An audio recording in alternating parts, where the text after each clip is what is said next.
track number 6 of chapter 1. Amma ba'd. For those of us who have the nuskha of Shaykh al-Albani, Mukhtasar al-Shama'il al-Muhammadiyyah by Shaykh al-Albani, we'll be reading from the 7th hadith, hadith number 7. And for those of us who are using other tahqiqat, we'll be reading from the 8th hadith.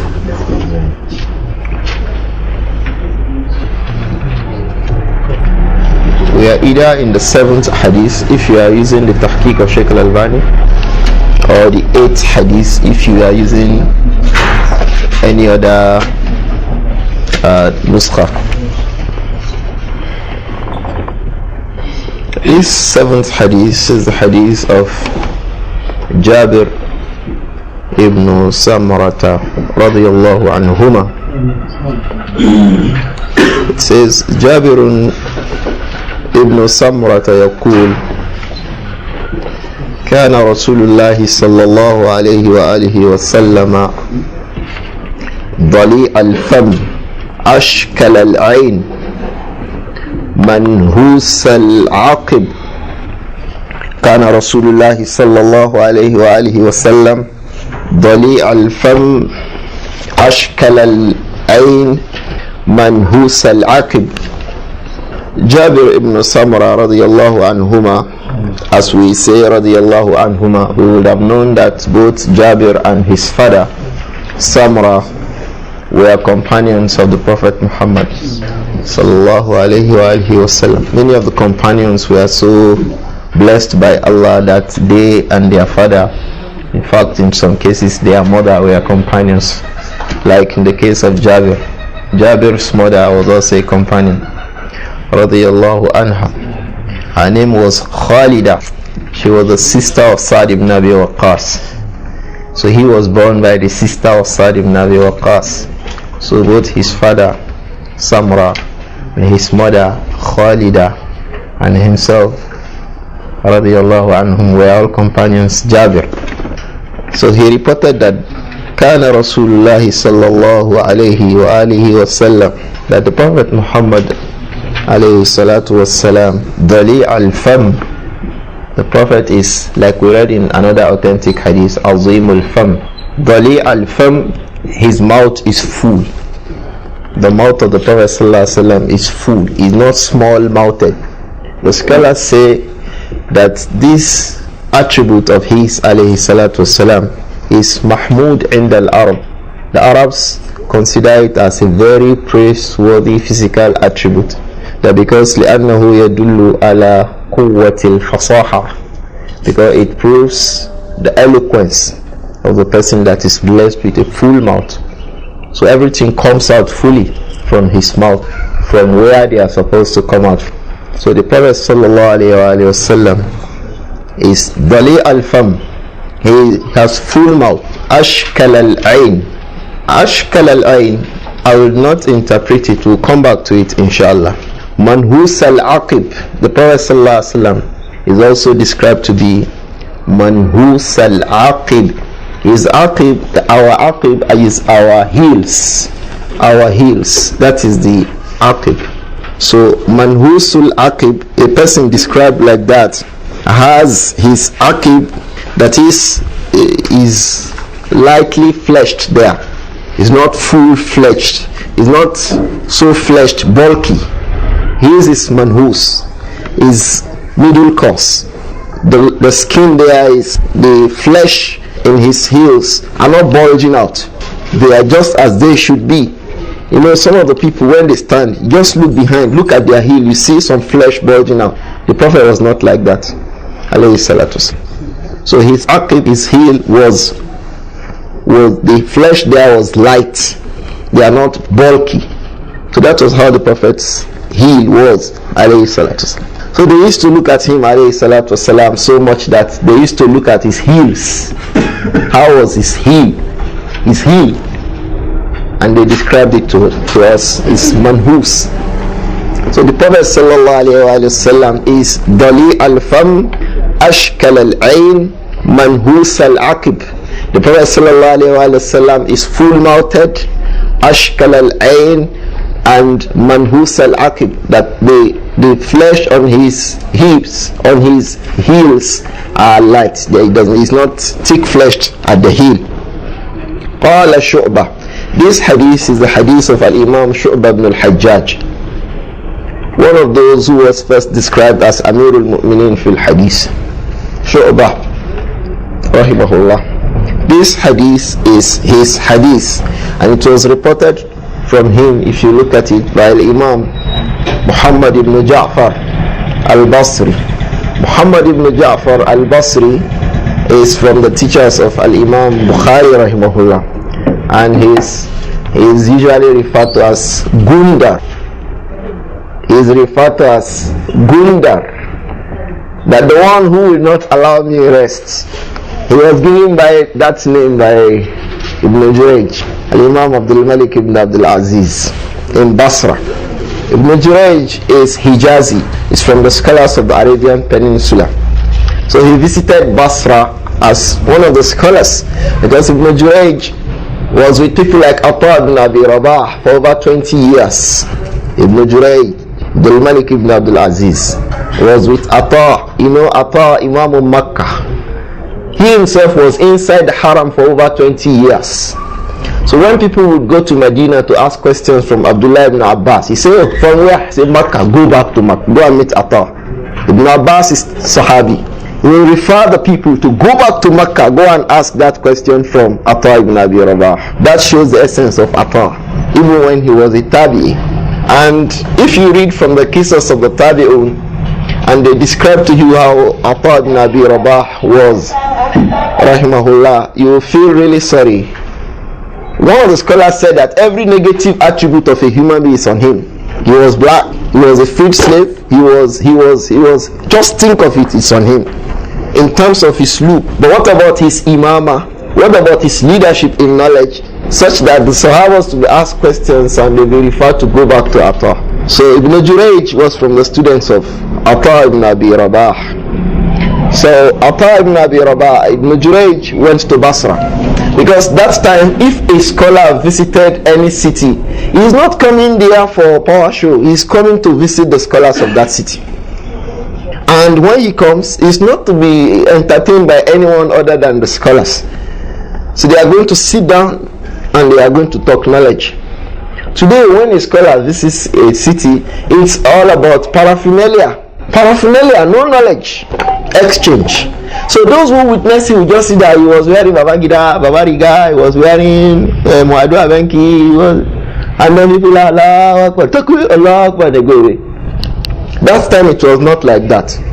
So they will be asking questions regarding what he knew best. That he is Imam from Mecca, from Hijaz. They are asking about the hadith of Ahlul Hijaz. So they were asking Ibn Jurayj. From amongst those who were there was Al-Imam Gundar. He was also filled, because he had lived also in the household. He is Rabib of Shu'bah ibn al-Hajjaj. Imam Gundar in this hadith, Muhammad ibn Ja'far Gundar, is a Rabib. He was brought up inside the household of Imam Shu'bah ibn al-Hajjaj, and he lived there for over 20 years, as some of the scholars have mentioned. So he grew up in the house of Shu'bah. You know what that meant. So someone grew up in the house of Atta ibn Abi Rabah is coming to meet someone who grew up inside the household of Shu'bah ibn al-Hajjaj. It's like Makkah versus Basra in hadith. So as he was giving, Ibn Jurayj was giving his narrations, Imam Gundar was interrupting and saying, no, not like that. He wasn't saying, no, not like that. He was interrupting and saying, no, not like that. Until he said, Uskut ya Gundar, keep quiet, you this one disturbing me. Let me hear something. So he became called as Gundar. That's Imam Muhammad ibn Ja'far Gundar. So sometimes you read Sahih Bukhari, you find a hadith, they say Haddathana Gundar. They just leave it like that. They think that you should have known that he is Muhammad ibn Ja'far. He is Gundar. He was named Gundar by Sahibuka. Ibn Jurayj, Abdul Malik ibn Abdul Aziz, Ibn Jurayj, Imam Ahli Makkah, rahimahumullah. So Imam Shu'bah ibn al-Hajjaj, this hadith is coming from Athbatun Nas and Shu'bah, because Al-Imam Abdurrahman ibn Mahdi was saying that Gundar, wa alaykum assalam wa rahmatullahi wa barakatuh, was saying that Gundar fi Shu'bah Athbatu minni. Ibn Mahdi said that Gundar, as far as the hadith of Shu'bah is concerned, is more reliable than me when you talk about the hadith of Shu'bah. There are many things around Shu'bah and Imam Gundar. So this hadith was being reported from one of the most learned people regarding the ahadith of Shu'bah ibn al-Hajjaj. That was Imam Gundar. So Shu'bah ibn al-Hajjaj was asking Imam Simak ibn Harb that, he said, so go back to your hadith, go back to your book now. We just give us a background knowledge of what was coming from before, because it said qala Shu'bah. That Shu'bah is Shu'bah ibn al-Hajjaj, Amirul Mu'mineen fil Hadith, who has reported this hadith from Simak ibn Harb. If you look at some nusakh, perhaps your own has Samak. It is wrong. It is Simak. Simak. If you look at the Tahzib al-Kamal of Imam al-Hafiz al-Mizzi, you see there. If you also look at Taqrib al-Tahzib al-Hafiz ibn Hajar, you see there. It is Simak. Not that they just make the doubts. Ibn Hajar explained it that it is بكسر السين C mark وبتخفيف الميم. So that is Simak, not Samak. I've heard people saying he's Samak. He's not Samak. He is Simak. So Imam Shu'bah ibn al-Hajjaj said, قلت لسماك, I said to Imam Simak ibn Harb, Ma Dali al-Fam. You say Kana Rasul sallallahu alayhi wa sallam. Dali al-Fam. The Prophet is Dali al-Fam. What does it mean? So he's asking. So you can see an Imam is asking another Imam, what does that statement mean? So say, you don't read Nahu and Sarfu. It's not matter of Nahu and Sarfu. What does that statement mean? That the Prophet alayhi salatu wasalam is Dali al-Fam. And Qala, he said, Azimul Fam. The Prophet sallallahu alayhi wa sallam, his mouth is full. His mouth is complete, as it should be, full-fleshed mouth alayhi salatu wassalam. Qultu ma ashkal al-ain. What is the meaning of the word ashkal al-ain? That the Prophet sallallahu alayhi wa sallam is ashkal al-ain. What does it mean? And he said tawilu shaq al-ain. That's the eye ball. No, the eye socket. The place where the eyeball is called the eye socket. So that's depression. That it is tawil, it is some long. The socket where the eyeball is long. But this definition given by Al-Imam Simak ibn Harb was rejected by the scholars of Garib al-Hadith, people like Al-Imam Abu Ubaid Qasim ibn Salam, amongst others. They say that is not the meaning of shukla, because the eyes has two attributes. The first one is ashukla, and the second one is what? Ashuhla. Ashukla is someone who has in his the white side of the eye, what's it called? It's the sclera. The white side of his eyes, he has some red tinges there, some red stains. That is a shukla. But when the red stains is on the black, what's it called? Iris or cornea? The cornea. When the red stains are on the black, the cornea, it is called what? A shuhla. But when the stains are on the white, it is called what? A shukla. That is what it refers to. That is what this refers to. That the Prophet sallallahu alaihi wasallam is ashkalul ain, meaning that his eyes, the white side of it has what? Red tinges. So it's not so white. It is white, but with what? Red stains. You know, if you look at the eyes of some people, like Shaykh Ibrahim, you see that there are some red tinges inside the right side of the eye. But if it were in the black, it would be what? Ash-shuhla. But if it is on the white, it will be what? Ash-shukla. So that is what it means to say that the Prophet ﷺ is what? Ashkal al-ayn. So the Prophet has red stains in his eyes. That was why we delayed explaining that. That now Imam Simak ibn Harb said that it meant that his eye socket, its eye socket is long. But the ulama say no, that is not the meaning of shukla. The shukla means that the white side of the eyes has some reddish tinge. Qultu ma manhusul aqib. What does it mean to say he is manhusul aqib? Qala qalilu lahmil aqib. So it means that he has only some flesh few on his heels. So the heel is not that protruding. The heel of the Prophet is not protruding. Alayhi salatu wassalam. The laham, the flesh on his heels are what? Qalil. Small in terms of their weight, their size and all of that. So the hadith is clear, I think, that Jabir ibn Samra said that Kana Rasulullah sallallahu alayhi wa alihi wa sallam Dali al-Fam, the Prophet sallallahu alayhi wa sallam is full-mouthed, Ashkal al-Ayn, he has red tinges on in his clara, and Manhusul Aqib, he has only some flesh on his heels. That was the Prophet Muhammad sallallahu alayhi wa sallam, and this hadith is authentic. The 8th hadith in our nuskha and the 9th hadith in yours. Wa anhu amman Samra ibn Jabir, Jabir ibn Samra. Wa anhu, and from him also, that is from Jabir ibn Samra radiyallahu anhuma. He said, رأيت رسول الله صلى الله عليه وآله وسلم في ليلة إضحيان وعليه حلة حمراء فجعلت أنظر إليه وإلى القمر فلهو عندي أحسن من القمر.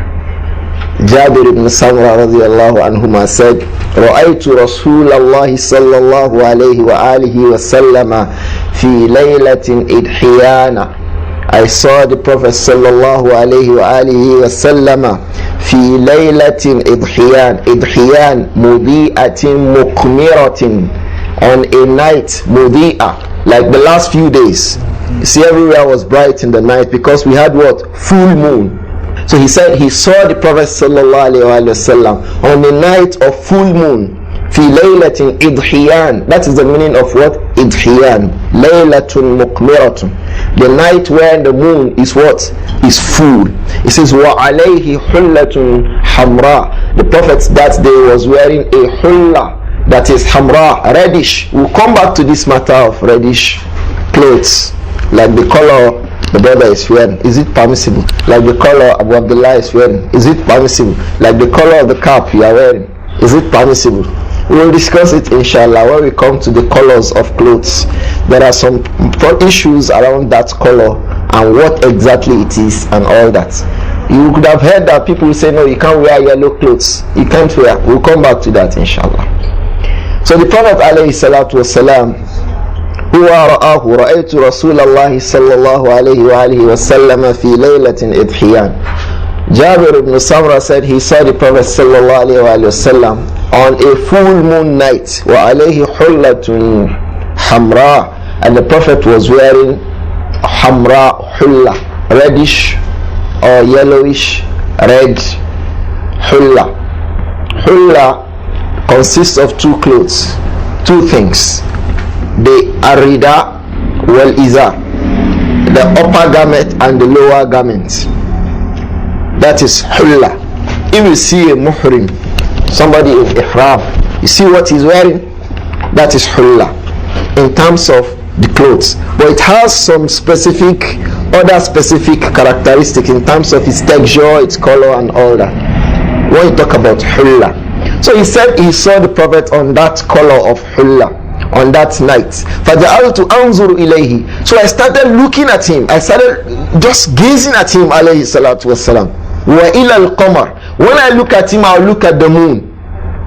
He was looking at the Prophet Muhammad sallallahu alayhi wa sallam, Jabir ibn Samra, and then he would look at the moon. فَجَعَلْتُ أَنْظُرُ إِلَيْهِ وَإِلَى الْقَمَرِ.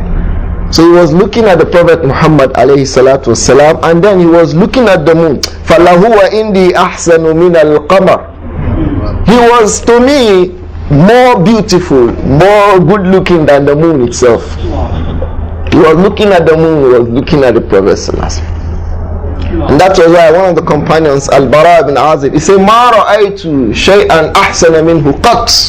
I've never seen anything more handsome looking than the Prophet Muhammad. The Prophet was complete. And that's why in all of his attributes, it will be what one of the ahadith will read. All of them tawassut. He's not tall, he's not short, he's not white, he's not black, he's not yellow, he's not green, he's not all in between. Alayhi salatu wassalam.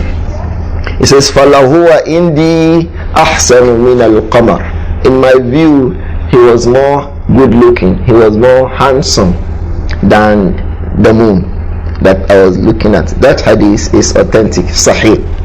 The other hadith, hadith 9, if you are looking at the Mukhtasar of Shaykh al-Albani, and hadith 10 if you have any other nuskha muhaqqaqa by any other person. And Abi Ishaq. Abu Ishaq is also one of the scholars. Imam Abu Ishaq as-Sabi'i. Huwa mimman ishtahara bil kunya. He is from those who are popularly known with their kunyas. There are some of the people, they are popularly known with their kunyas such that we will hardly even know what their names are. Some it is with their alqab. Like Al-Imam Gundar, he is very, very popular with that name Gundar. And after him, many others became known as Gundar. And what I find out is that from those who became known as Gundar after him, many of them have the same name as his. Muhammad ibn Ja'far, Gundar. Muhammad ibn Ja'far, Gundar. Muhammad ibn Ja'far, Gundar. After him, Muhammad ibn Ja'far. Perhaps whenever they saw anybody whose name is Muhammad ibn Ja'far, say Gundar. So he became known. These are nicknames if people want to take nicknames. Nicknames that when you have it, people will be asking you, what is the meaning of this nickname? You tell them. And there is no way you tell them except that you refer to hadith. There is no way you tell them about that nickname that, hey, what's your nickname? Gundar. What is Gundar again? One of the scholars of hadith. His name is what? Gundar. His nickname is Gundar. So from amongst those who were popular with their kunas was Al-Imam Abu Ishaq as-Sabi. His name is what? Amr ibn Abdullah. He has children and grandchildren who are also scholars of hadith. He has children and grandchildren who are also scholars of hadith. So he said, rahimahullah, that Sa'ala rajulun al-Bara ibn Azib. A man asked Bara ibn Azib radiyallahu anhuma. You know Bara ibn Azib, both himself and his father, they are from the companions. He says, Akana wajhu Rasulillahi sallallahu alayhi wa alihi wa sallam mithla as-sayf. Akana wajhu Rasulillahi sallallahu alayhi wa alihi wa sallam mithla as-sayf. Qala la bal mithla al-qamar. Akana wajhu Rasulillahi sallallahu alayhi wa alihi wa sallam mithla as-sayf. Was the face of the Prophet sallallahu alayhi wa alihi wa sallam like the sword? How would his face look like the sword? In two ways. In terms of the brightness and the way a sword glitters. You know, then swords are kept in their sheaths. You unsheath them when you need them. So when you unsheath them, it glitters. A sword unsheathed, it glitters. So he's asking, is it with respect to its being glittering that he is comparing it to the face of the Prophet? Wajhu Shabak, you people. Ali?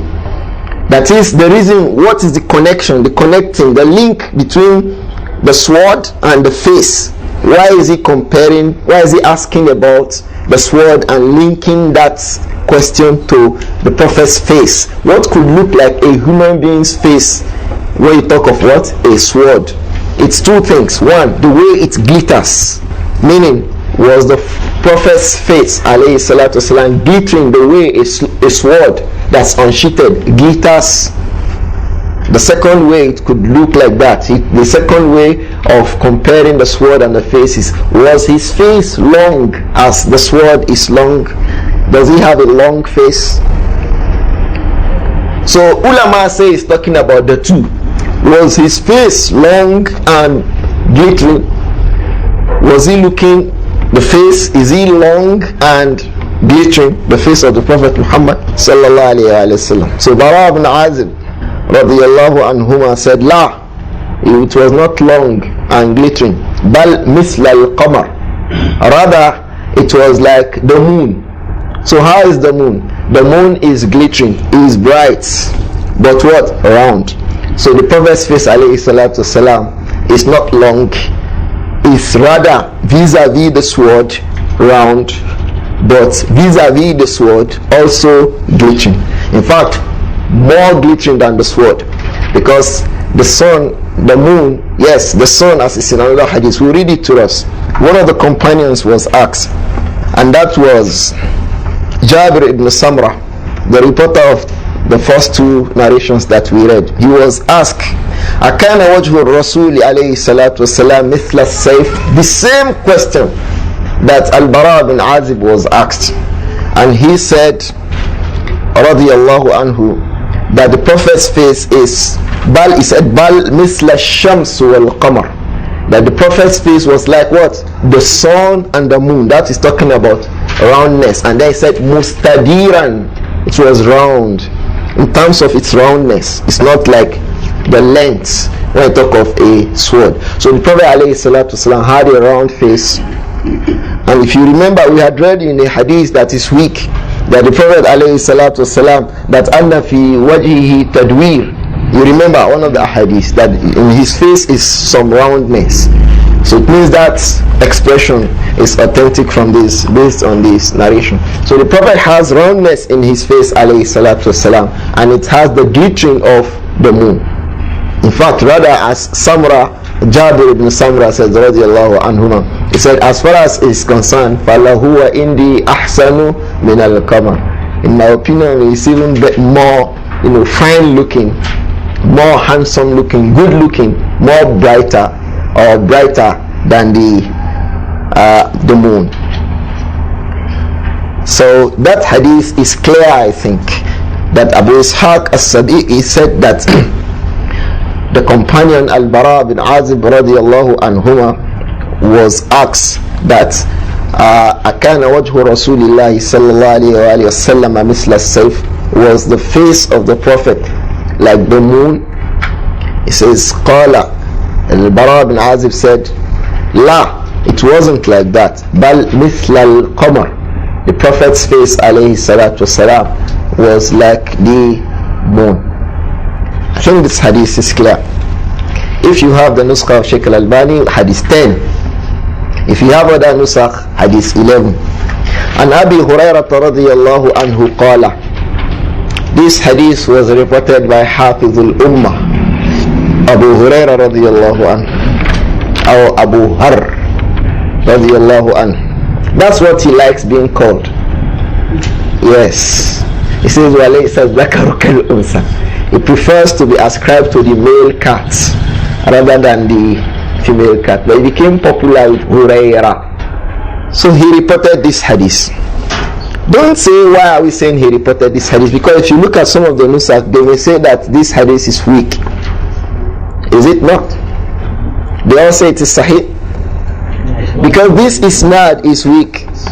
This isnad is weak, like in al-hadith and hadith al-sahihi bi-shawahid. Inshallah we'll read what Shaykh al-Albani said to us, and some of the mistakes that some of those who did those tahqiq had fallen into regarding this hadith. We'll mention it inshallah. So hadith 10 with our nuskha of Shaykh al-Albani, and Abi Hurairah radiyallahu anhu qala, كان رسول الله صلى الله عليه وآله وسلم أبيض. We've seen that in other hadith. كأنما صيغ من فضة رجل الشعر. كان رسول الله صلى الله عليه وآله وسلم أبيض كأنما صيغ من فضة رجل الشعر. This hadith, Shaykh al-Albani rahimahullah said, تفرد به المؤلف. No one has reported this hadith except Imam al-Tirmidhi. So you will not find this hadith in Bukhari or Muslim or Sunan Abi Dawud or the rest of the Kutub al-Sitta. Not even in Muwatta, not in Musnad Imam Ahmad. So that's why he used that expression, that تفرد به المؤلف. قلت, Shaykh al-Albani said, وَإِسْنَادُهُ ضَعِيف. The chain of transmission of this hadith, that isnad you read in that book that you have, is weak. لكن الحديث صحيح. But the hadith is authentic. لأن له شواهد كثيرة. Because it has a lot of corroborating evidences. There are different kinds of corroborating evidences. In the science of hadith, that is called ilm al-i'tibar. The science of i'tibar, considering a hadith, giving consideration to contemplating the authenticity or otherwise of a hadith. So they refer to it as what? Al-i'tibar. So there are different ways that a hadith could be made to be authentic after it was declared to be unauthentic. One of those ways is to have mutaba'at for it. A mutaba'ah is when a reporter reports a hadith. For example, let's say a weak reporter is Abdullah ibn Lahia. Let's say he reports a hadith and he's in the chain of narration of that hadith. Even when there's another problem ascribed to him, which is tadlis. But some of the scholars do not believe that Abdullah ibn Lahia is mudallis. People like Shaykh al-Albani rahimahullah. He was asked that question by Shaykh Abu Ishaq al-Huwaini in his Masail with him, that but Al-Hafiz ibn Hajar had mentioned him in Tabaqat al-Mudallisin. So he says that was what he did. لكن هو لا يطبقه عند التحقيقات. يعني ابن حجر لا يطبق، يعني جعله ابن لهيئة من المدلسين. هو لا يطبق. نعم هذا صنعه. This is what he has done in Tabaqat al-Mudallisin. But when he is making tahqiq of a hadith, he does not consider ibn Lahiyya as mudallis. That was the response of Shaykh al-Albani for that issue. So let's say ibn Lahiyya reports a hadith, so we'll be satisfied with his being weak alone. We'll be satisfied with the fact that ibn Lahiyya is weak. He's a weak reporter of hadith. So he reports a hadith from above. Now this hadith, we say is a weak reporter. Now there is another reporter who reported the hadith with him, together with him, from the same Shaykh. So he is a weak person. So this second person who reported from the same Shaykh with him, you know, it will be corroborating his own report.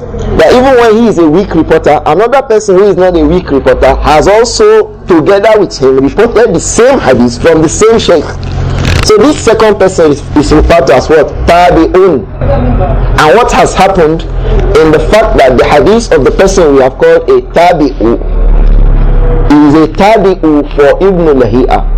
So what has happened is called Mutaba'ah. We say Ibn Lahiyya's report has what? A Mutaba'ah. That is another person that is reporting the hadith, like he has also reported the hadith. So you can see, if it comes with the chain of reports from Ibn Lahiyya, it will be considered as what? Weak, da'if. But if you add the mutaba'ah of the second person, do you understand? It will give that weak hadith, it will give it some strength. So this is referred to as what? Mutaba'ah. So that tabi'u could be another weak reporter. So but what it will do is that it will make us understand that this person is a weak reporter, but his weakness is less likely. Do you understand? The second person too is a weak reporter, but it means the weakness is less likely. It is reducing the possibility that they have reported an error. Do you understand? Except when they are liars. Liars in the two sense. The liars in terms of their kazabun, wadda'un, those who actually fabricate words and ascribe it to the Prophet Muhammad sallallahu alaihi wasallam. This is a kazab for the scholars of hadith. Or they are muttahamuna bil kazib, those who are lying, who lie in their day-to-day affairs. The scholars of hadith refer to them as what? Muttahamun bil kazib. It is these two people whose reports cannot be a tabi'u. They cannot be having, we cannot have a mutaba'a from them. These things, I'm just using expressions that every person on the street who just listens, inshallah, will understand. But I think we can just follow it up. So I will not be, but I think we can understand this. We are saying this shawahid. You see, I always think that if you read a book to a people, if the person has not read any other thing except that book, let him be able to know everything in that book. At least have some knowledge of it, if not everything. That's the reason. So this statement of Shaykh al-Albani, shawahid, is what I'm trying to explain. So we say the whole of that is referred to as what? Itibar. The science of itibar. The science of looking for other reports or other things that can make a weak hadith to become authentic. It's a whole science. So just pardon me that I'm trying to explain the whole science in 10-15 minutes. So one of those ways is that the report of a weak reporter has what? A tabi'u, or has what? Mutaba'ah. The tabi'u is the person. The mutaba'ah is a whole procedure that it has somebody that has reported like him. So that person can be like him in terms of weakness, and that person can be somebody who is a better, more reliable reporter than he is. The better the person is, the stronger the hadith. So if he is a person like him, the best the hadith would have is Hasan, and that would be Hasanun li ghayrihi. But if it's a better person, perhaps a thiqah, you see just the hadith will move from da'if to what? To sahih. So that is the difference between saying the person could be a person like him or a person that is better than him in itibar. Now another way is to have what they refer to as what? Shawahid. A shahid is that is just the same thing as a tabi'u or mutaba'ah. But the difference is that that hadith will be shahid, unlike the tabi', will be coming from a completely different companion. A tabi', a report that is a tabi'u for a weak report, will be coming from the same companion, but different reporters below the companion. Do you understand? But a shahid for a weak hadith is another completely different hadith from another companion that shows that a report reported by a weak reporter is authentic. I give you one example. Abu Hurairah radiyallahu anhu came to the Prophet sallallahu alaihi wasallam. He was told to be in charge of sadaqah. Is it? We know this. Abu Hurairah, the Prophet made him alayhi salatu salam to be in charge of the zakah, things that were collected, even sadaqatul fitr. We remember. And then the shaitan will come and steal. You know that hadith? What did the Prophet say? When Abu Hurairah went to him, radiyallahu anhu, to the Prophet sallallahu alayhi wa sallam, to say, hey, somebody came to me and said like this. What did the Prophet say, alayhi salatu salam? Sadaqaka wa huwa man kazub. Kazub is worse than kazab. He didn't say kazab. Kazub. That one is worse. His own lies. That's Iblis. He says sadaqaka wa huwa kazub. He has told you the truth, but he's a liar. Those people just let him out. They say qad yasdukul kazub. An ardent liar could tell the truth.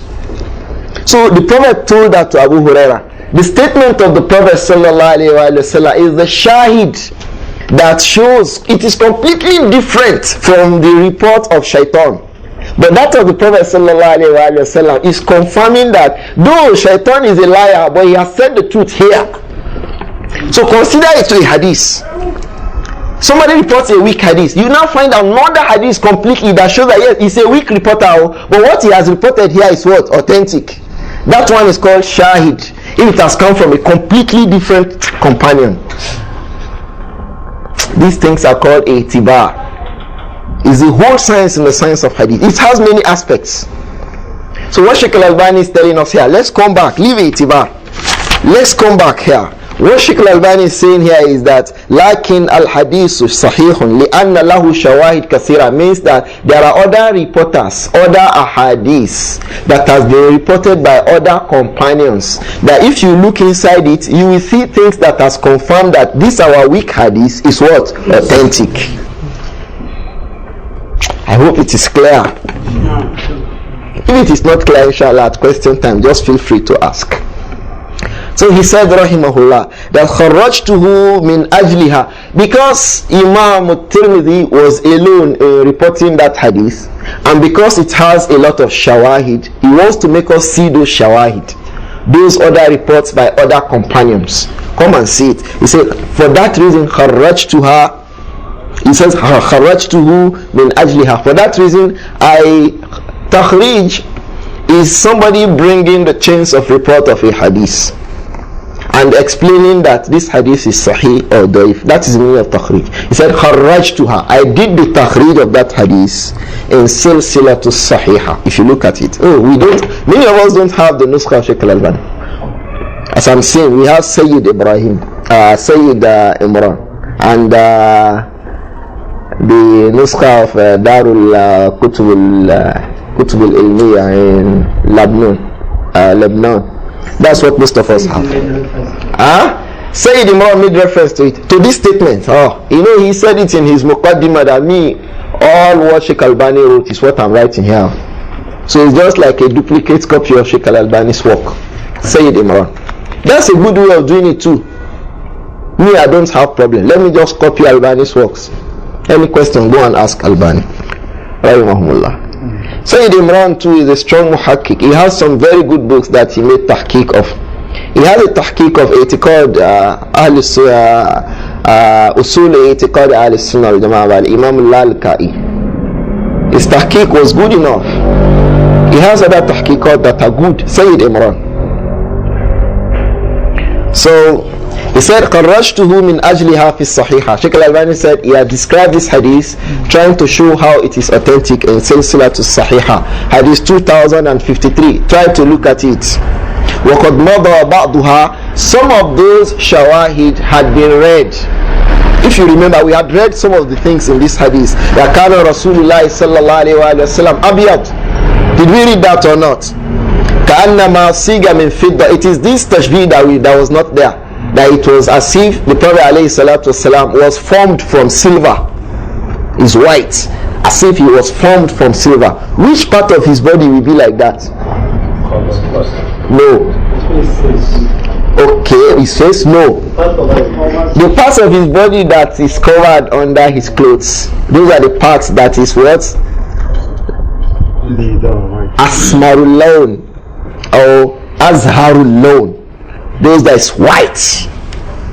But the others that are tinted with red tinges are the parts of his body that is exposed to sunlight. So it's also found in some ahadith. The rajil al-sha'r. The Prophet sallallahu his sha'r is rajil. We know that. It's found in other hadiths. So we can understand what Shaykh al-Albani is saying now. And Abu Hurairah was not the one who reported those other ahadiths. They are either Anas ibn Malik or Bara ibn Azib or... Do we understand? So that's what he was saying here. He said, وَيَأْتِي بَعْضُهَا فَانْظُرْ. And then one of them will still come. So he referred to one of the hadiths we'll still read today, the hadith of Abu Tufayl. So I hope this hadith is clear. كَانَ رَسُولُ اللَّهِ صَلَّى اللَّهُ عَلَيْهِ وَآلِهِ وَسَلَّمَ أَبْيَضْ كَأَنَّمَا صِيغَ مِنْ فِضَّةٍ رَجِلَ الشَّعْرِ. The Prophet ﷺ is as white as if he has been formed from silver. You know how silver bright. I think the brother who mentioned the face too is right, because if you look at the moon, sometimes it appears silvery. It appears silvery. The moon, when you look at it, it's appearing silvery. So perhaps the face too would come under this definition, inshallah. Rajul al-sha'r. His head is not laysa bil ja'd al-qatit wala bis-sabt. So it does not have extensive ju'uda, and it does not have extensive subuta. Ju'uda, subuta. Ju'uda is being curly, and subuta is what's being free flowing. So that is the meaning of being rajul al-sha'r. So you see it has shawahid, and we have also come across, oh, you are becoming muhaddisun now. You are seeing shawahid now. Alhamdulillah. You see, those things are interesting. Somebody comes and says one hadith is weak. Somebody says no, the hadith is authentic, and he gives you one shahid. The shahid can even be a verse of Quran.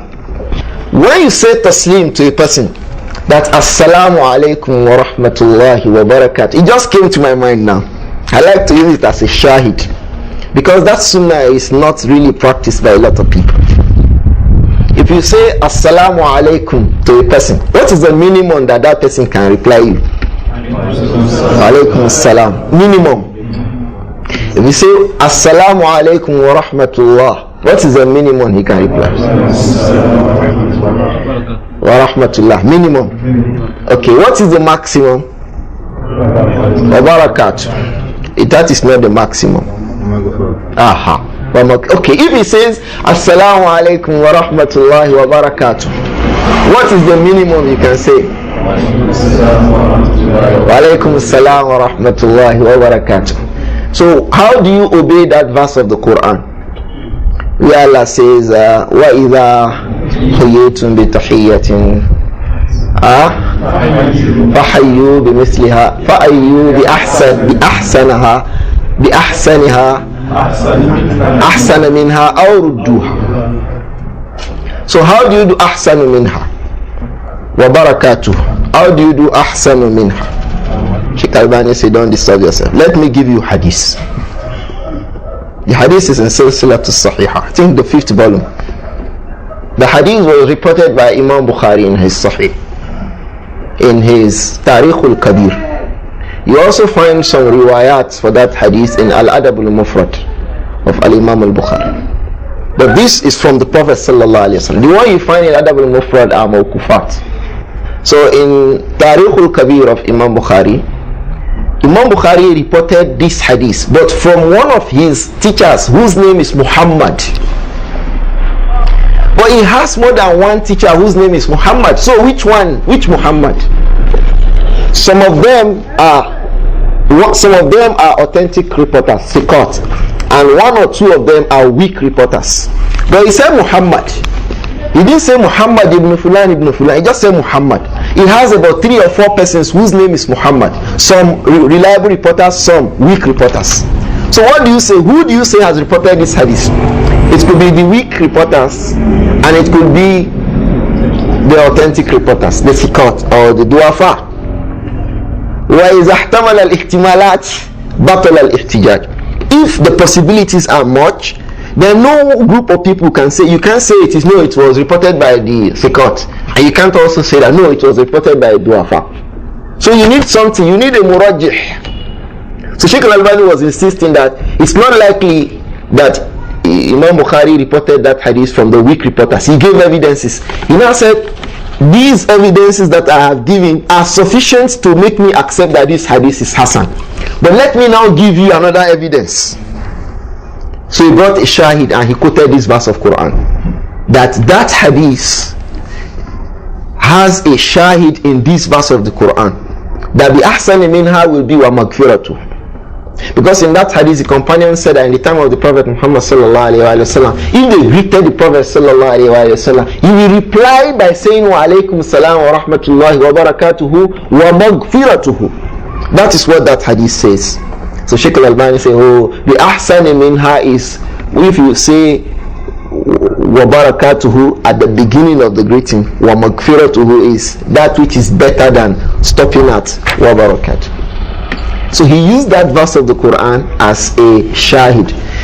If you listen to the discussion on this hadith between himself and Shaykh Abu Ishaq al-Huwayn, it was a very interesting discussion, because the Shaykh kept on asking him that what does that verse do to that hadith? So the shahid for it. So the hadith could also have a shahid from a verse of the Quran. It could be weak initially. In trying to verify the authenticity of the hadith, you can employ a hadith. There are many cases like this. If you read in Irwa al-Galil too, you see the reason why you always mention Shaykh Al-Albani in cases like this was that he was involved in things like this a lot, giving rulings on ahadith bi majmu'i turkihi, with all of its chain of reports and everything concerning that hadith. That's why it was different from many others. Some others will just pick one isnad and give a ruling. He will say no, everything around that hadith should be considered while giving a ruling on that hadith. The hadith of Salasun jiddun fiha jiddun wa hazlun fiha jiddun. There are three things. When you are joking regarding them, it is considered serious in the Sharia. And when you are serious regarding them, it is also considered serious. And he mentioned three things: al-nikah, al-talaq, wal-itq. Nikah and talaq, divorce, and itq, freeing a slave. From one of what Shaykh Al-Albani did was proving that hadith from some verse of the Quran. In Baqarah, Allah says, وَلَا تَتَّخِذُوا آيَاتِ اللَّهِ هُزُوًا. So don't joke with talaq. He said that is shahid that hadith is authentic. So he has shawahid like that. If you read Silsilatul Sahiha and Irwa very well, you always be shahid. So these are hadiths that we have read. The isnad is what? Da'if. Lakin it has what? Shawahidun kasira tuqawi biha. The next hadith in our nuskha, the nuskha of Shaykh Al-Albani, is hadith number 11. And it is the hadith of Jabir ibn Abdullah al-Ansari radiyallahu anhuma, anna Rasulullah sallallahu alayhi wa alihi wa sallam qala, that the Prophet alayhi salatu wasalam said, we will be a little faster inshallah. We want to finish this bab today inshallah. He said, uridu alayya al-anbiya فإذا موسى عليه السلام ضرب من الرجال كأنه من رجال الشنوعة، ورأيت عيسى ابن مريم عليه السلام فإذا أقرب من رأيت به شبها عروة ابن مسعود، رأيت إبراهيم عليه السلام فإذا أقرب من رأيت به شبها صاحبكم، يعني نفسه عليه الصلاة والسلام، ورأيت جبريل عليه السلام فإذا أقرب من رأيت به شبها دحية. The Prophet said عليه الصلاة والسلام, this hadith is authentic, is sahih, so we don't have any problem. No shahid here. For taqwiyah, no itibar. Hadithun sahih. The hadith is authentic. It says, Uridu alayya al-anbiya. The prophets were shown to me. Recently someone was describing the Prophet's statement alayhi salatu wasalam, that Uridu alayya al-ard wara'aytu min maghribiha wa mashrikiha wa masharikiha. Like that. The Prophet said, the earth was shown to me, and I saw all of its easts and all of its wests, and I saw that there is no nook and cranny wherein Islam did not enter. La yatruku Allahu bayta wabrin wala madrin illa adkhalahu hadha ad-din bi'izzin aziz aw bizullin zalil. Allah will not leave any corner of this world except that Islam will enter into it, except that Allah will put adkhalahu hadha ad-din. Allah will put Islam into it by the izzah that Allah will grant some people, and by the disgrace that Allah will disgrace some people. That is how Islam will be entering houses. Some people, when Islam comes, they will be disgraced. Some people, when Islam comes, it is Islam that will honor them. They were useless before, but when Islam came, they became people. So the Prophet in another hadith was saying that Zuya liyal ard, that's the wording, that the earth was compressed for me. So he said he saw the east and the west, and he saw that everywhere Islam entered it. A brother was discussing this hadith recently, and he said that time the companions believed that the whole world was shown to the Prophet on his palms. But today, what do we do? On our palm, if you hold your phones now, Google Map will show you the whole world, left, right, center. Just have Google Map. A friend told me when airborne, he has over 20 stores across Nigeria, and he connected his stores to his phone He has cameras in those stores with which he watches what is going on in the store. He said he does not need to go there. And he said they have speakers with which he can talk to them. Hey you, like a phone call message. Hey you, stand up there. He said so. He said whether he's in the store. I was asking, how do you manage these stores? He said, no, Abu Naasir, whether I'm in the store or not, it does not matter. You know, he said, the brother said he wants to learn Arabic. I encouraged him to learn Arabic. So he said, okay, now he's serious. He wants to learn Arabic. And I said, the condition is, give me your international passport. And just give me. If you give me the passport for 6 months, so I will know that you are serious to learn Arabic. Because he's hardly, you can find him 10 days in Nigeria. Wallahi, he hardly spends 10 days in Nigeria. Allah bless the brother. If you see 10 shirts in Nigeria, he brought 7 shirts. If you see 10, he brought 7. So when he was saying that, he said, oh, he does not need to go around the store. He has them on his palm. So then, the Sahabas were using Iman to accept. So the one who does not accept Iman today, who is he? Okay. The one who does not accept Iman today is in trouble. So this hadith, don't wonder how did Allah show him? Are you not seeing past pictures of your parents and grandparents that were pictured, that were even filmed? You are seeing it today. So Allah can bring back the Anbiya for him to see, to come and see the Anbiya. So don't be surprised. Don't even forget that Allah took him on Isra and Miraj, and he saw them in the heavens. So ulama say he saw them twice. He saw them, he led them in Salah in Baytul Maqdis before he went on Miraj. And when he went on Miraj, he was seeing them again one after the other. When he arrived Masjid, he said he saw that they were there waiting for him to come.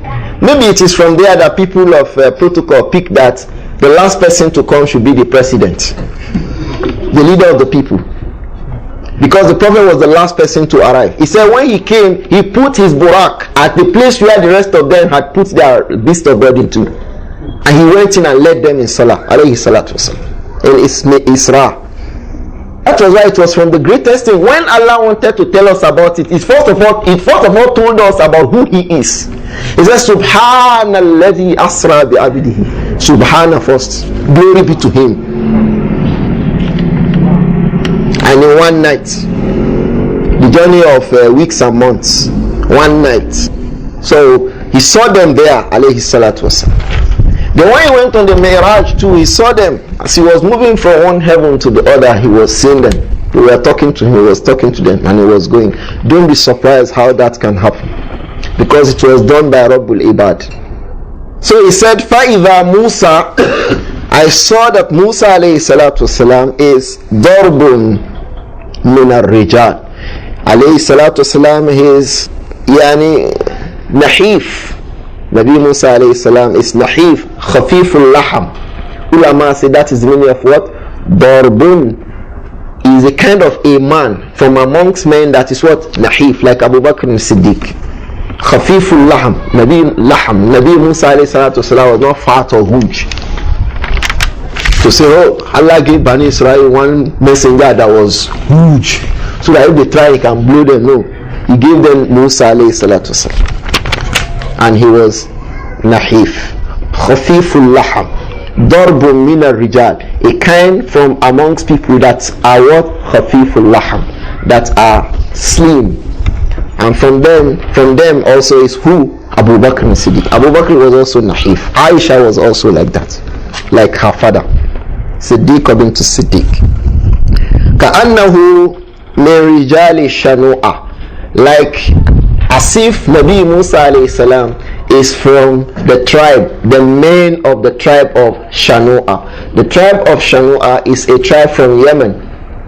Poverty and not having, it's not too big. Somebody say, me, I want to see how the tribe of Shanu'a is, and he travels to Yemen. How is the tribe of Shanu'a? The scholars of Hadith used to do so.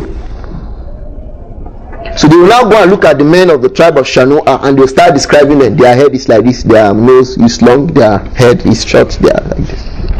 So Nabi Musa is like the men of the tribe of Shanu'a. The tribe of Shanu'a, they are from one of the tribes in Yemen. He said, alayhi salatu wassalam, Ra'aytu Isa ibn Maryam. I also saw Isa ibn Maryam.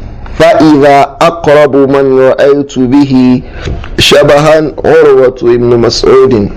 And I found out that أقرب من رأيت به, the person that I have seen that is near to him, shabahan, in terms of resemblance, is who? Urwa ibn Mas'ud. Is Urwa ibn Mas'ud. You know Urwa ibn Mas'ud is from amongst those that the Quraysh sent to negotiate with the Prophet ﷺ during the treaty Sulhu Hudaybiyah. He's from among those who came. He was the one who went back to tell him that Muhammad, these people love him. If you see, he was touching, when he was talking, he was touching the beard of the Prophet Muhammad. Mughira bin Shu'bah radiyallahu anhu used his sword to remove his hand from his sword, from the Prophet's beard. You know, because Mughira is Jasim, he is strong, and he was very wealthy. So he was standing up by the side of the Prophet, and in case this man wants to try something, so he was holding a sword. So when Urwa ibn Mas'ud was talking, he was touching the beard of the Prophet, he uses the handle of the sword to hit his hands off the Prophet's beard. So when the Prophet also spat, this hadith is lengthy in Sahih Bukhari. The Prophet spat, he made a flare, he spat, this went, Sahabas went out, they collected it and rubbed their body with it. So when Urwa went back to Makkah, he said, wait here, I see, I've never seen a people so beloved and loving for their leader like the people of Muhammad. If he perform ablution, they rush to carry the water to rub their body. If he even pours phlegm like this, they rush and start rubbing their body with it. I've never seen. They tell him, sit down. You know, people who don't want truth. He said, sit down. You are this, you are this. He said, so let's allow them. Let's allow them. I've seen what my eyes have not seen. So he was telling them. So he was appealing to them, but they told him to remain silent, and they sent another person to him. So perhaps from there Allah put Islam into his heart. Don't say there's one sheikh somewhere who pours it and people go and carry it and start rubbing on their body. What the ulama said about that is that they did that to terrify Urwa. That is serious. In fact, they were saying if you order us to finish the whole Makanana, we'll finish it. So they say when the Muslims are in that situation that they want to terrify, it has happened in many cases. I remember when we were in university, a trouble broke out amongst the Muslims on exams and all that. So the registrar of the university came and was telling the Muslims, wait, nobody answered him. One young brother just came out, who is the leader of the Muslim students. He said, Salaam alaikum, Salaam alaikum. All brothers, go back to the hall. Everybody just started going back to the hall. The man was shocked. So he told the leaders of the Muslim community that, look, whatever they discuss, he does not accept until they have brought that their commander. No, he said he wants to see that commander. The people he can't control, Salaam alaikum. You know, your megaphone.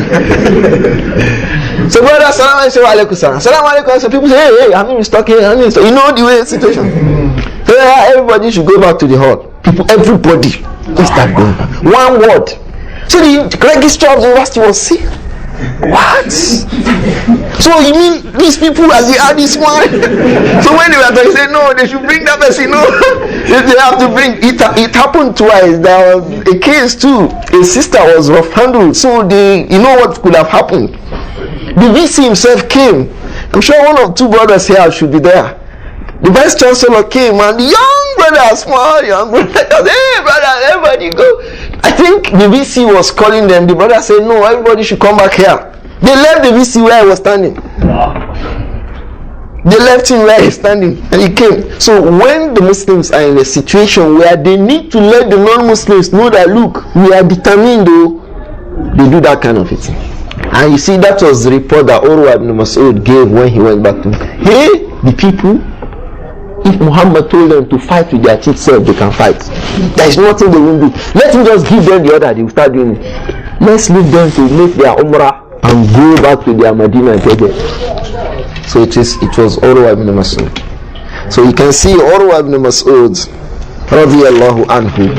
Perhaps from then Allah put Islam into his heart, and it is said that he is the one regarding whom the verse that waqalu لولا نزل هذا القرآن على رجل من القريتين عظيم in Surah Zukhruf, that the people of Makkah were saying that why did Allah not reveal the Quran to رجلين من القريتين عظيم, to two men from the two great towns, that is Makkah and Taif.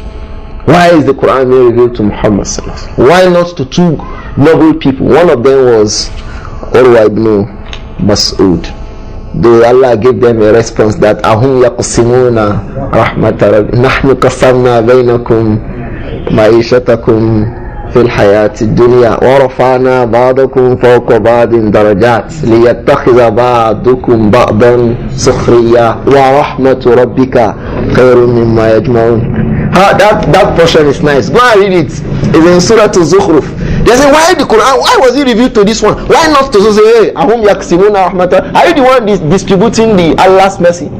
Allah says, nahnu. He didn't say ana. He said, we are the one. Qasamna bainakum. We distribute amongst you ma'ishatakum, what you live upon, fil hayat dunya, and this dunya. Not only that, we have raised some people, Babakum ala badin. Some people fawqa badin. Some people we raise them above the rest of the people. Darajat, in levels.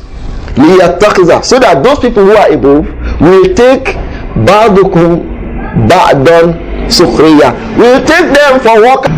Some people will be prophets, some people will be following them.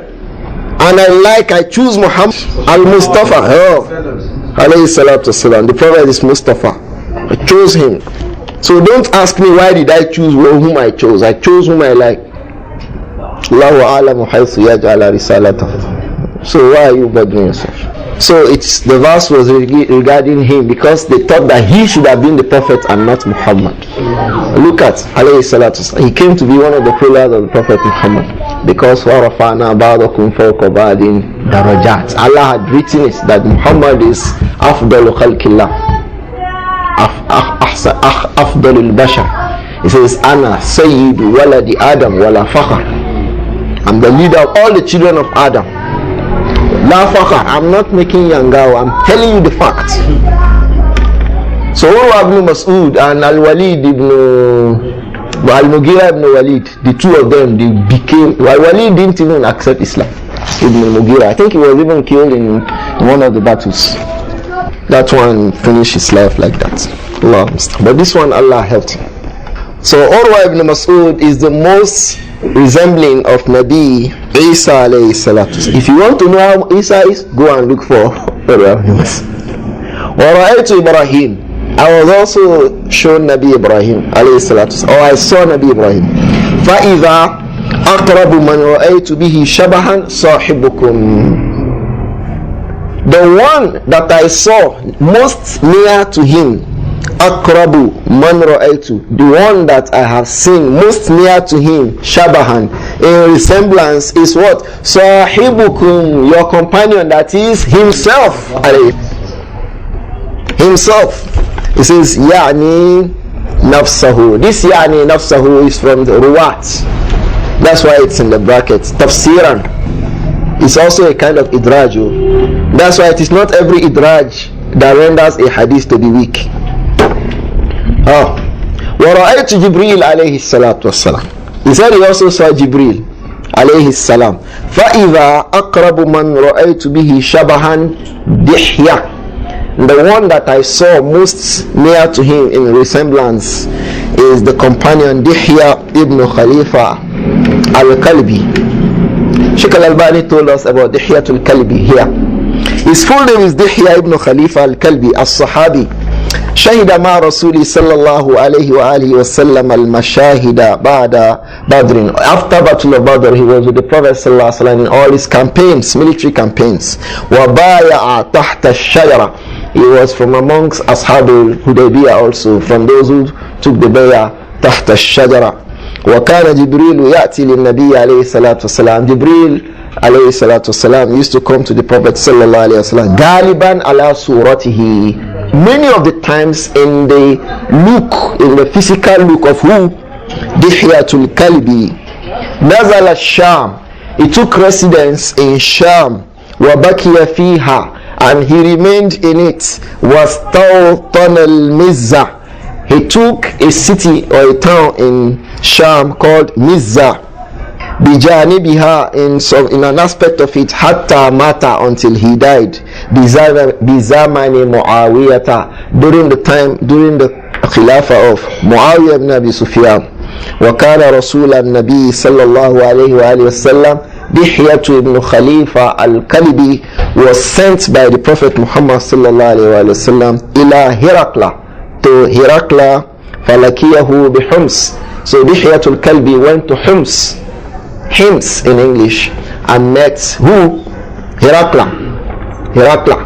So he was the one that was sent by the Prophet Muhammad. So if you want to know how Jibreel alayhi salatu wasalam was, go and look. One of the scholars was saying that وَكَانَ مِنْ أَجْمَلِ النَّاسِ سُورَةً, that Dihyatul Kalbi was from the most handsome of people. Don't forget that Jibreel was handsome. بينما نحن جلوس عند رسول الله صلى الله عليه وسلم اصطلع علينا رجل شديد بياض الثياب. It's describing how handsome he was looking that day. Even when he came in the surah of who? Dihya. So most of the times when he came, he would come in the surah of Dihyatul Kalbi. If you want to know how Jibreel comes to the Prophet, go and look for the here. That hadith is authentic. The next hadith, hadith 12 with our tahqiq, with the rest hadith 13. Cool? We promised to mention some errors in this hadith of Abu Huraira. Hadith number 11. Please quickly go back to that hadith of Abu Huraira that had shawahid. Is it 10 in your nuskha? 10 in my own nuskha. In your own 11. The hadith of Abu Huraira. Those who have the tahqiq of Darul Kutub al-Ilmiyah, by one Khalid, the blue one. The tahqiq of Darul Kutub al-Ilmiyah by Muhammad ibn Abdul Aziz al-Khalidi. If you look at it in its number, I think it's hadith number 11, Abi? Yes, hadith number 12. In it, Abi, the hadith of Abu Huraira. Cool? Are we on together? No. He said, Akhrajahu al-Imam Ahmad. It is not correct. Fi musnadihi. I checked all these places. They are not there. Wa Abu Dawud fi sunanihi rakmu kaza. It's not there. Wa Tirmizi is not there. Wa Hassanahu, he did not. Wa Nasa'i fil Kubra. I don't have Sunan al-Kubra. Wa fil Mujtaba. I have Mujtaba. Rakmu kaza is not there. And Shaykh al-Albani had told us that tafarrada bihi al-mu'allif. Imam al-Tirmizi was the only one who reported it. He didn't report it in his Sunan. He only reported it in this book as Shama'il. So please correct it. It's a mistake. The second mistake is with those of us who have the tahqiq of Sayyid Imran. Sayyid Imran made isqat of Abu Salama between Ibn Shihab. He said Ibn Shihab Abi and Abi Huraira. Kaifa bainahuma mafawiz. Somebody should complete this statement for me.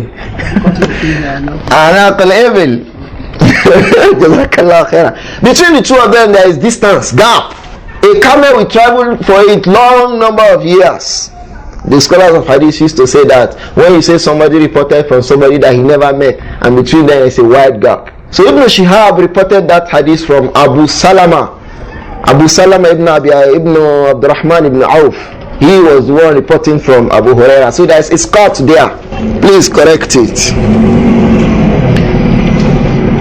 You can correct it also from Silsila to Sahiha, hadith number 2053.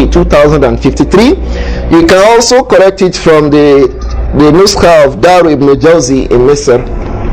In their own Shama'il, they mentioned Abu Salama. In other Nusakh, you see Abu Salama there, but Sayyid Imran made isqat.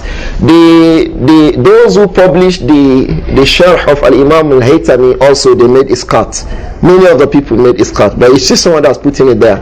And that is the possible thing. Because all those who had mentioned the illah in this hadith, they didn't mention the inqita between Ibn Shihab and Abu Huraira. If it were there, they would have, this is the first thing they will mention, that there is no link between Ibn Shihab and Abu Huraira. So the correct thing is to insert Abu Salama there, Ibn Abdurrahman ibn Auf. Hadith number 12 by our own tahqiq. The hadith of Abu Tufail. He said, Abu Tufail yakul, that is An Sa'id al-Jurayri. Qala, Sami'tu Abu Tufail yakul. Is it? رأيت النبي صلى الله عليه وآله وسلم وما بقي على وجه الأرض أحد رآه غيري. أبو طفيل يقول رأيت النبي صلى الله عليه وآله وسلم وما بقي على وجه الأرض أحد رآه غيري. قلت يعني سعيد الجريري هو القائل هنا، هو يقول قلت صفه لي. قال كان أبيض مليحا مقصدا. Abu Tufail reported this hadith, one of the companions of the Prophet Muhammad sallallahu alayhi wa alihi wasallam. He said, رأيت النبي صلى الله عليه وسلم, I saw the Prophet Muhammad sallallahu alayhi wa sallam. وما بقي على وجه الأرض أحد رآه غيري. No one is on the surface of the earth. There is not from amongst those who saw him on the surface of the earth except me. At that time, it meant that all other companions had what? Had died. That is why bittifaq akhiru man mata min ashabi Muhammad. Hold it today. The last companion to die was Abu Tufail. This companion. The last companion that died, his name is Abu Tufail. His kunya is Abu Tufail. Is Amir. Naam. Amir ibn Wafila. Abu Tufail. Amir ibn Wasila Abu Tufail, akhiru man mata min ashabi al-Nabi sallallahu alayhi wa sallam. He died 110 after Hijrah. 110 years after Hijrah. He lived so long. So he said, رأيت النبي صلى الله عليه وآله وسلم. I saw the Prophet صلى الله عليه وآله وسلم. وما بقي على وجه الأرض أحد رآه غيري. No one remains on the surface of the earth who saw him aside me. قلت. So this Tabi'i Sa'id al-Jurayri said, I said, Sifhu li, describe him to me. Qala, he said, Kana abiyad. The Prophet was white. We explain, we know the meaning of that. Laysa bil abiyadi al-amhaq. Malihan, that is Hasanan, he was handsome. Alayhi salatu wassalam. Muqassadan, ulama say, Laysa bi jasimin. He was not fat. Wala nahifin, he was not slim. Wala tawil, he was not tall. Wala qasir, he was not also short. Muqassad, that is mutawassit fi kulli shay. He was malihan mutawassitan fi kulli shay. He was handsome, and in every of its attributes he was what? Middle course. No big eyes, no small eyes. No big mouth, no small mouth. No big nose, no small nose. All of it, he was what? Alayhi salatu wasalam. In between. We've seen all of these in the previous ahadith. The last hadith in this bab, inshallah. And that is the hadith of Abdullah ibn Abbas, Abul Abbas, radiyallahu anhuma. Is beyond being described. La yus'al an mislihi. Tarjumanul Quran, Bahrul Ummah, Ibn Abbas, radiyallahu anhu. But this hadith is weak. It's da'ifun jiddan. So Ibn Abbas was said to have reported this hadith. I was telling one young person today that the Prophet sallallahu alaihi wasallam yataqallau in the mash. The Prophet will make taqallu. He said the hadith is weak. He just told me, Abu, the hadith is weak. So I just remained silent. I said, okay, yatakaffa'u takaffu. I said, how? He said that one is sahih. So that's why I'm saying quickly again, now this one is weak. This hadith of Ibn Abbas is weak, is da'if, jiddan, very weak. It says, Kana Rasulullah sallallahu alayhi wa alihi wa sallam, that the Prophet alayhi salatu wa salam, aflaja saniyatayn, idha takallama ru'iya kan nuri, yakhruju min bayni sanayah. That the Prophet sallallahu alayhi wa sallam is aflaja saniyatain. His two frontal teeth are open. There is an opening in between. What do you call it? Diastema. Is diastema. It has an opening between the two frontal teeth. I know they will have a name for it. Diastema. It's important to me because if I have to translate this my job, I need a single word. I won't say is open-mouthed. Where have I kept word economy? Yes, if I have to say in translation that the Prophet sallallahu alaihi wasallam is open teeth between this, one word. This word economy. So you have to read the dictionary all the time.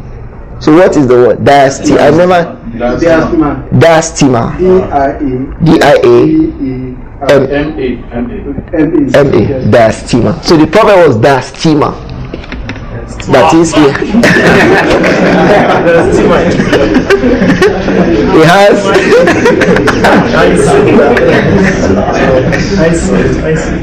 diastema. Head teacher is not in it. You tell his children in the school tomorrow. You check it up and know it better. Perhaps you can even have synonyms for it that are less rigorous technically. Because this one, as I'm pronouncing diastema itself, there's rakaka in that one. So the Prophet ﷺ is described in a weak hadith. Don't forget, that is what opunti. So somebody say, hey, they say Prophet is opunti. Tell you, hey, this hadith is weak. Iza takallama, when he speaks, ru'iya kan-nur, you look at it, it is seen as if light yakhruju min bayni thanaya, as if light is coming in between the two front, as if that opening is emitting radiation. Rays of light come from it. It's a weak hadith. You just want to say how the Prophet talked. You see it in more authentic hadith in the babs, in the chapters that are to come. They describe how does he used to talk, alayhi salatu salam. Anas ibn Malik radiyallahu anhu. I'm not talking about the hadith here, I'm talking about another one. Perhaps we may meet it, Allahu Alam. Now when the Prophet talks, alayhi salatu salam, he repeats his statements, and it's not so fast at speech, so that when he speaks, every listener can memorize what he says. So people like Abu Hurairah are listening, as he's talking, they are putting it there, radiyallahu anhu. So they say one day he said, and they give you exactly what he said, because he was not too fast at speech, neither was he too sluggish with it. All of his things that was suits. And then he repeats some of them more than once. You see, many hadiths they say, ad-dinu nasiha, ad-dinu nasiha, ad-dinu nasiha. Hey, everybody will be waiting. What is that nasiha? Allah tasma'un, Allah tasma'un, Allah tasma'un, anna al-badadata min al-iman. So he has an usloob of talking to the people that what he says stays in their mind. Alayhi salatu wasalam. It is from his gifts as a Nabi. And the one that's also given to preaching too should learn from that gift. Because with it, when you preach, Allah keeps it in the mind of the listener. And that's why he's not a good teacher, he that does not repeat what he says to his students. He's not a good teacher. Good teachers repeat. Takrar. Repeat. They repeat what they say. They repeat it again. They say it again. So the one who had tafil, perhaps even in error, he had to fail. He had to fail again. He had to fail again. I don't know how many times we have had to mention Ibn Abbas, and we are saying that he is Abul Abbas. Why is it that some of the companions, even females amongst them, would memorize a whole surah because the Prophet read it in Salah, Surah to Tur specifically? Because he reads it. So that's the surah. From Salat, they memorize it. So good teachers repeat things to their students. So how he speaks and what happens when he speaks, we'll see it in other ahadith. But here in this bab, alhamdulillah, we'll come to its end. This bab is telling us about the physical look of the Prophet ﷺ. So from the top is that his head, his hairs, alayhi salatu wasalam, his head, firstly, he has a full head. His head is not oblong, and his head is not wide, neither is it long, neither is it round. He has a full head of a man, and his hairs fall onto the side of, he has his jummah. Most of his hairs fall around his earlobes. Some of them fall onto his shoulders, alayhi salatu wasalam. So, and alayhi salatu wasalam is not a tall person. Laysa bit-tawil al-ba'in wala bil-qasir. And he was not a short person, alayhi salatu wasalam. Wa huwa ila thuli akrab. But he is nearer to being said to be tall than to be said that, oh, your Nabi is a short person. He is nearer to be tall than being short, alayhi salatu wasalam. And then he has his bones at the shoulders and at his joints are what? Thick bones.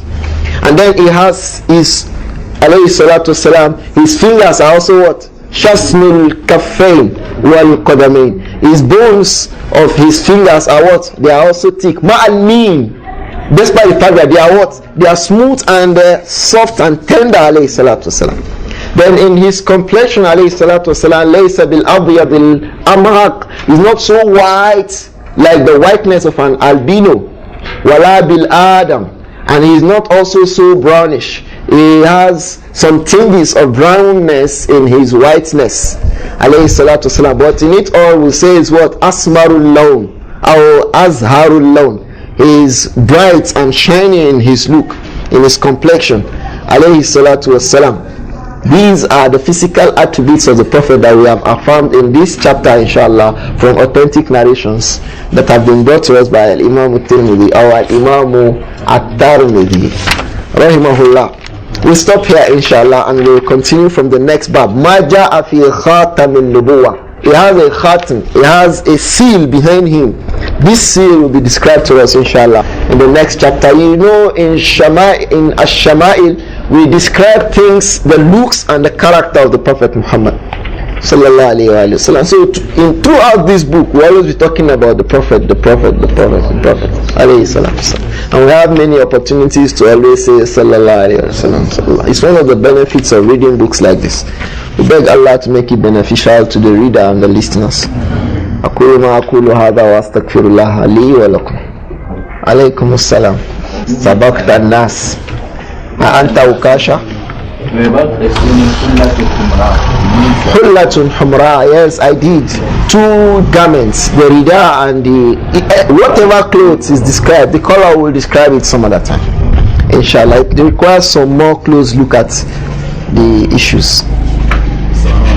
So it will come in a bab. We have a bab where his clothes were described, how he used to wear them, where do they reach, his sleeves, his lower garment, his turban, his all of it. We will read them, inshallah, from this book. Alaykum salam wa rahmatullah. Istishhad bi ayat al-Qur'aniyah. Aside of the scholar you have mentioned, Shaykh, do we have people before him who is from the ways of the scholars of hadith to use the verses of the Quran to make taqwiyah for hadith, because they are both wahyu. So one wahyu will confirm another wahyu. That's one first basis for it. The second basis for it is that hadith of Abu Hurairah radiyallahu anhu. So that the Prophet said sadaqaka wa huwa kadhub is wahyu. Because in fact it shows that alayhi salatu wasalam, Abu Hurairah didn't tell him that it was shaitan. Abu Hurairah didn't tell the Prophet sallallahu alaihi wasallam that it was shaitan. So how did the Prophet know that it was shaitan? How did he know? Bil wahi. So the Prophet knew alayhi salatu wasalam with wahyu, and with wahyu he confirmed what shaitan, Iblis, was saying. So that is evidence that we could use wahyu to confirm a statement that the person who is weak says. So that wahyu could now be ayatun min ayatil Qur'aniyah. So if these are established basically from the text of Kitab, or from the text of Kitab, ayatul day. What did he say about women? Anta billa ihdahuma wa tuzakkiraha al-ukhra. Tadilla does not mean dalala, that she went astray, made mistake. It means if a person makes a mistake regarding memory related matters, the one also like her, because he told us alayhi salatu wasalam that ma ra'aytu naqisatul aql wa di'aha. Stop there, naqisatul aql. So the second one, al-ukhra, is also naqisatul aql. So here to zakiraha, to qawwiha. So this implies that you can make taqwiyah of a wahyu, a fact that is weak. You can have qara'in and shawahid to make taqwiyah of it. There are a lot of evidences to show that we could make taqwiyah of a hadith, whether with another hadith or with a verse of the Quran, because there is nothing that says that the shahid is restricted only to a hadith of the Prophet Muhammad sallallahu alaihi wasallam. There is nothing that says that. There is no restricting, there is no boundary that no, it can't be, the shahid can't be a verse of the Quran, because it's wahyu, like the hadith is also wahyu. So the only difference is this one is yuta'abbadu bi tilawatihi wa hadha la yuta'abbadu bi tilawatihi. This one is mu'jiz bil lafzihi. This one is la yusuf bil ijaz. This one is kalamullah. This one is kalamul bashar. Lakin uhiya ilayhi. So there is no. If you read books like Fathul Bari very well, you see things like this. Al-Imam al-Shafi'i was known to doing things like this, making i'tibar, making taqwiyah with verses of Quran. Read Al-Risala too. You see much of this.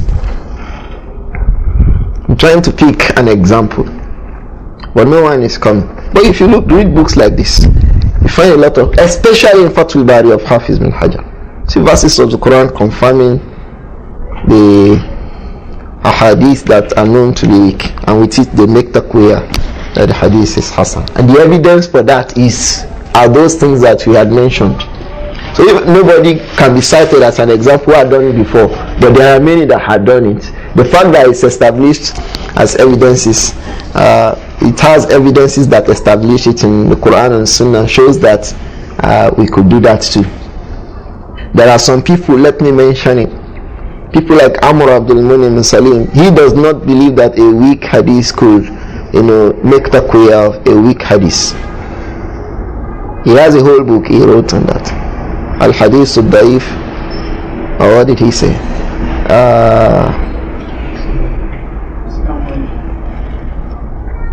Alaykum salam. Can someone, like people who are gifted, Taqwiyatul Ahadith Bikasrati Turki. I'm trying to remember the name of his book. Al-Hadithul Hasan. I got disinterested in the book for so many reasons. I read the book about 3 years ago. I got the book, I read it. I found that he's not coherent in what he was saying. The author, Amr Abdul Munim, was not coherent. And then when I met him, I just threw away his books that I have. I have over 18 of his books. I don't read it again. Back there one corner. He's not a person someone can refer to as a scholar. Can you imagine an alim that, dresses the beard and gums his beard to his jaw? If you see him, just watch any person you see in GTB Bank. That's how he is. Those guys, he was wearing his suit, tie, everything, with his ball. I saw him like that for 11 days. The first day I saw him, I was saying, this Amr, I went to him. I said, Anta Amr Abdul. He said, no. I said, I'm Ibrahim in Nigeria. I said, I'm Ibrahim from Nigeria. Because I don't want him to forget. So I left him. The following day I went there. I saw him. The following day, every day I was going to see. Maybe he had made a mistake. He makes his ball normal. Like, guy. And when he's walking, he's doing like this. He's dressing up his suit.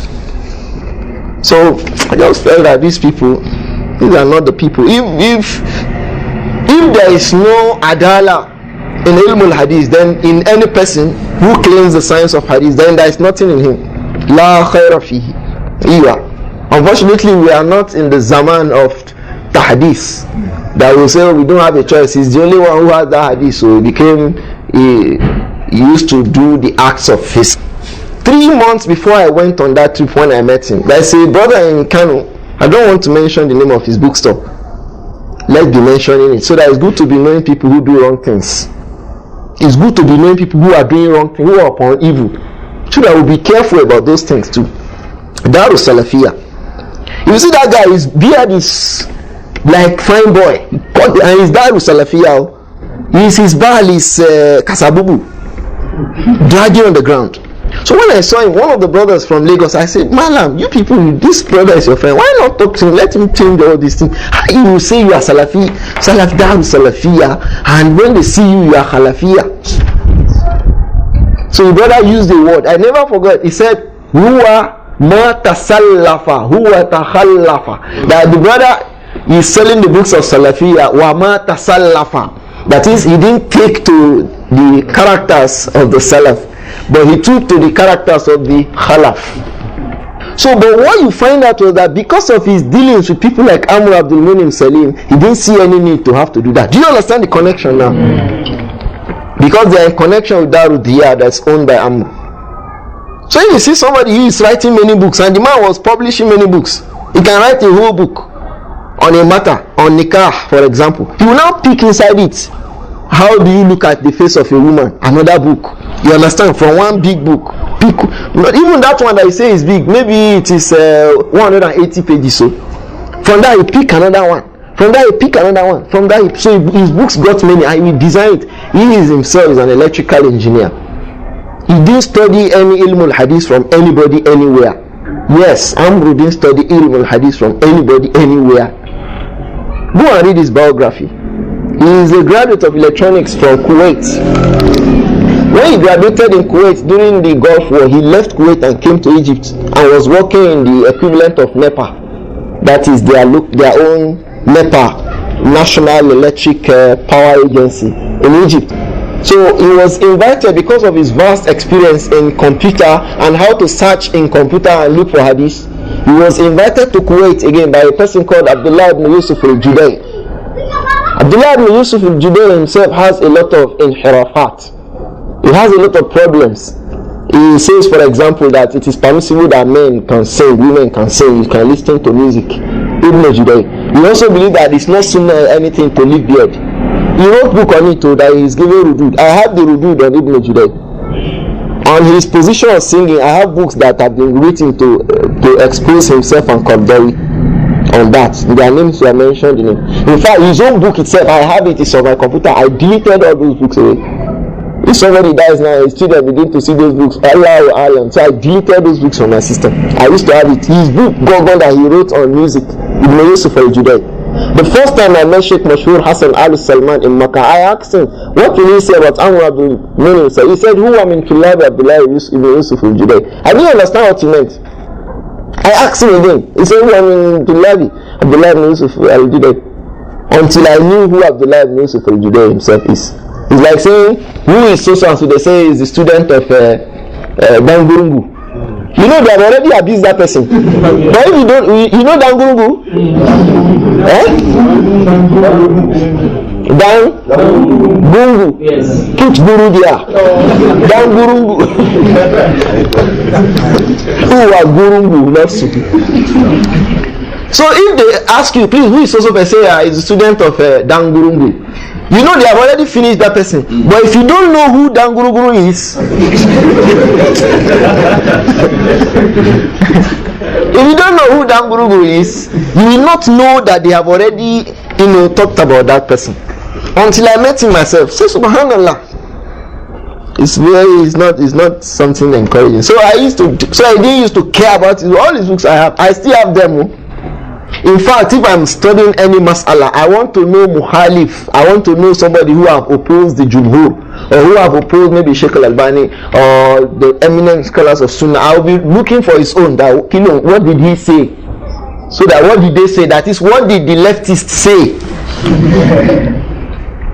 Because he will always say something. If it were not for time, I'll mention one thing he said. Very funny. Another time, inshallah.